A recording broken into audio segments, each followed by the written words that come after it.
Goose Island is the quintessential Chicago beer, right? Yep. I mean, there are a ton of great breweries in Chicago, and we hope to visit every one of them. But we started at Goose Island, I think, for a good reason, right? I mean, it's a quintessential Chicago beer. A lot of the beer is named after things that are quintessentially Chicago, right? Yep. You've got 312 and Green Line. And what does the beer mean to Chicago, and what do you think the beer means beyond Chicago for like the Midwest? I feel like creating a brewery that can really bring more beer to more people is very important. I think Goose's identity has been being that urban brewery, focusing on the lifestyle. What do you do when you live in such a densely populated city? A lot of like collaborations with musical artists, chefs. Again, all forms of artistry is really important to the background of the brewery. This is not Great River. This is Goose Island. So you're available everywhere on the planet. Yes. This isn't the only place that you make beer. Nope. We have 8 brew pubs around the world: Seoul, London, Sao Paulo, Shanghai, Puchin, Toronto, Philly, and the original brew pub in Chicago.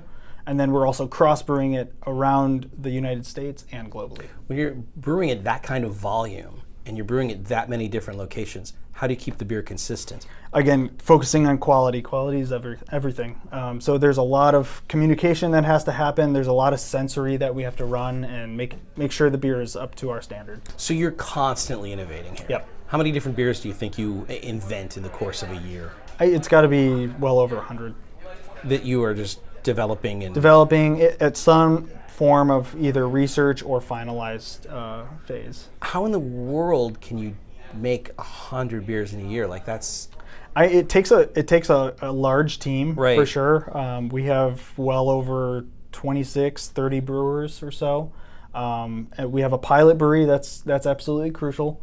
So we can run those first trials, and so we're not wasting as much beer, but we can actually fine-tune it before we hand it off to the larger scale production. Well, obviously, it's a very different scenario here than when you were back with us in the Quad Cities making beer, but what's the same? I think the camaraderie amongst brewers, and obviously the beer geeks are always the same. Right.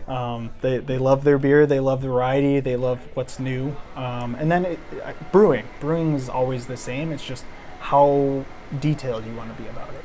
When you make something that's new, when you're always kind of, and I think it's kind of the larger issue is people want to know what's local and they want to know what's new. Yeah. So when you're constantly making stuff that's new, do you worry sometimes that you're training us to just always fall in love with a beer and then never have it again? Yeah, I mean that's one of the things I have seen that has changed in the industry is it's been now more the consumers dictating what we are brewing versus previously. I think when I was getting into brewing, it was more the brewer telling the consumer what to drink. Right. Again, there's probably some degree of like attention span, like people want what's new, they're never like reoccurring customers. Right. And that's something that the brewing industry has to deal with. We have to have that forever kind of hamster wheel of like, turning out new beers, but we also have to make sure our core beers are the same, because whether you're a Chicago, you relocate to Seattle, you can still find the same Goose IPA that you found in Chicago. It's crazy when we've hung out with the guys at Muggs, the home brewers back home. Thanks, Muggs. You're here because of those guys. I'm here because of them, yeah. So can you explain that? Like you're a college student and then did you start as a home brewer? I started as a home brewer. I started my summer of my sophomore year going into junior year. Okay. Home brewing. And yeah, right as I got to school, the beginning of that summer, I decided to show up at the local Muggs homebrew club, and I guess I gained the reputation of making some really wild beers. Right. You can ask Scott Shar about that. Okay, we will. Or Justin Paris. So you started as a home brewer. Yeah. And that's like 10 years ago, right? Like how long ago? 15? 2008, 2009, yeah. Okay, and now you're this big shot at Goose Island. Thanks. I mean, that's crazy. I mean, it's well deserved. I'm not suggesting you don't deserve it. It's been a journey. Right. For sure. I mean, did you ever in your wildest dreams think you'd go from Muggs to here? No, it's pretty cool. So how do we all follow in your footsteps? Give away your secrets. Everybody that's a home brewer, how do they end up being a captain of beer industry? That's a good question. They don't give these shows to just anybody. Yeah. I guess just stay focused on what you want. Yeah. Never settle for what you have and keep looking forward. For you, it's always been about barrel aging. That was something you fell in love with pretty early on.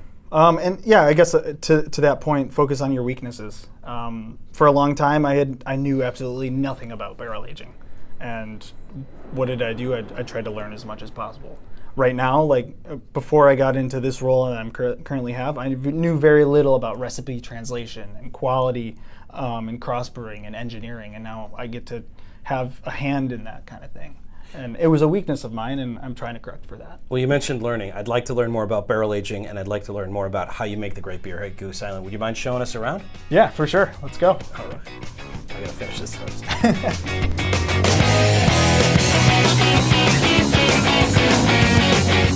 All right, we've never seen anything like this before on the show. What is this? So this is a mash filter. Mash filter. Yeah.